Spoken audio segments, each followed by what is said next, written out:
Eu gostava de esclarecer aquilo que julgo pode ajudar a uma questão que foi colocada há pouco, que tem a ver com a proposta do PCP relativamente aos equipamentos de telecomunicações, os telemóveis, os equipamentos de telecomunicações, relativamente a uma proposta de lei que já foi aprovada pela Assembleia, que veio do Ministério da Justiça, que no global não era má,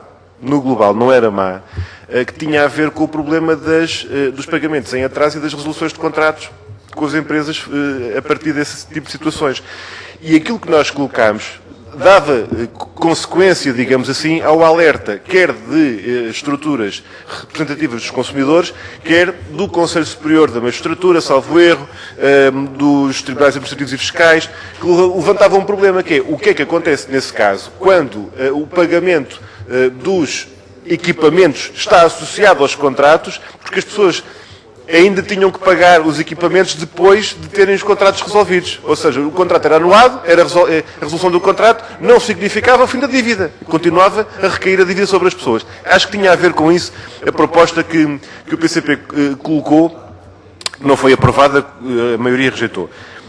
Outra questão que eu gostava de colocar, eu penso que isto esclarece o que está em causa. Neste momento ainda não está ultrapassado o problema, digamos assim, de haver um remanescente da dívida correspondente ao pagamento, à amortização dos equipamentos, quando se trata da resolução dos contratos. Portanto, eu penso que isto esclarece o que estava em causa em relação a essa proposta de lei do Governo, via Ministra da Justiça, que foi tratada aqui depois com essa proposta de alteração que o PCP apresentou.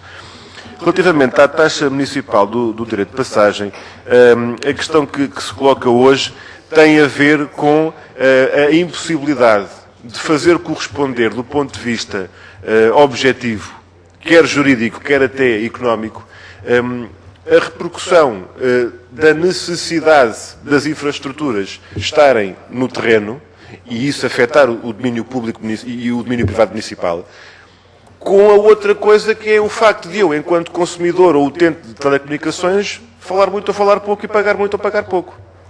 E, portanto, não há uma relação causa-efeito ou uma relação direta proporcional que justificasse que sobre o consumidor final, o utilizador final, recaísse a repercussão daquela taxa, que é exclusivamente respeitante à relação entre o operador e o município. E não envolve mais ninguém.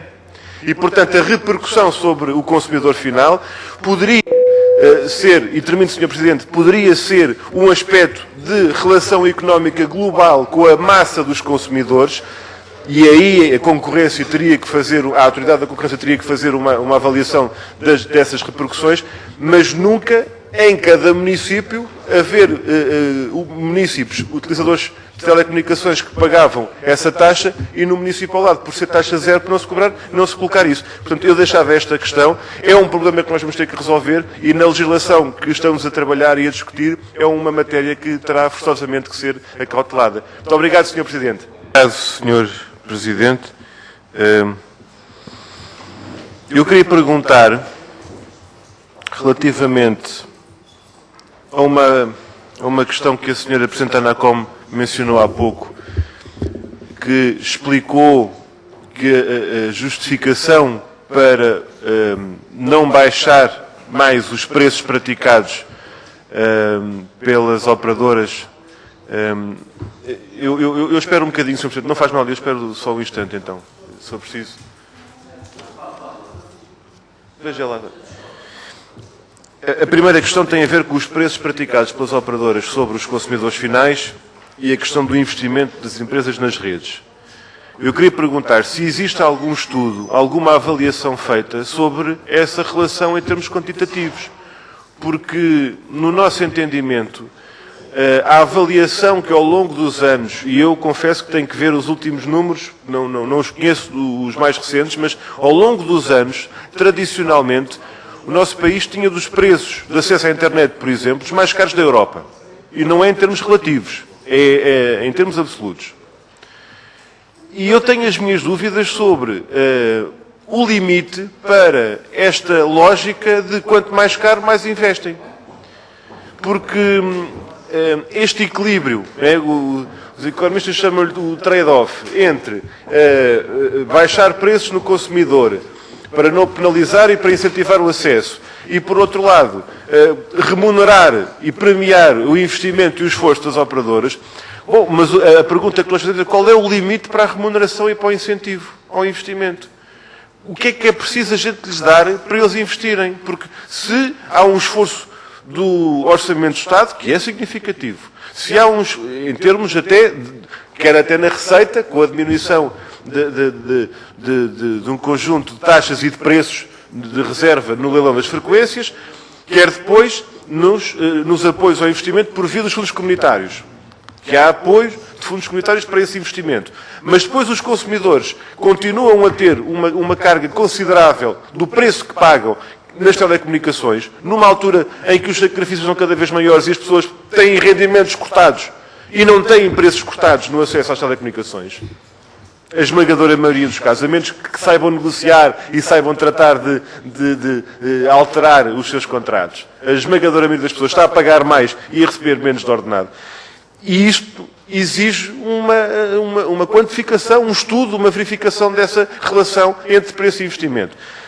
A segunda questão tem a ver com a taxa de regulação. O aumento da taxa de regulação, quando a senhora Presidente mencionou menos custos de regulação. Eu queria perguntar qual é a relação entre a contraprestação do serviço desta entidade e aquilo que é o pagamento e a sua quantificação do valor. Num quadro, e nós já tivemos a ocasião de debater isto noutra comissão, termino simplesmente com esta questão que é relevante, é que o Governo decide o que fazer à receita da ANACOM.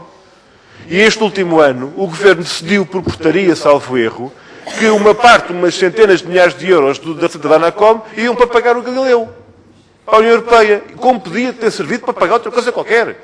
E, portanto, há aqui uma transparência que podia ser melhor quanto à gestão dos recursos públicos, quando a ANACOM tem receita da taxa de regulação, nomeadamente, que serve para outra coisa que não para este serviço, e há outras receitas para a taxa de regulação que justificam uma clarificação quanto às medidas. O que fazer, último ponto, o que tenciona a ANACOM fazer como proposta ao Governo para a afetação das frequências que neste momento estão paradas e não utilizadas, que resultam do apagão analógico da televisão. Isto é, há frequências que deixaram de ser usadas para a televisão analógica, eram supostamente para ser usadas para a televisão digital, com uma oferta maior que não existe, e eu pergunto o que é que está a ser pensado para a utilização a dar desta banda. Não a 200 MHz, mas aquela que está acima disso. Muito obrigado.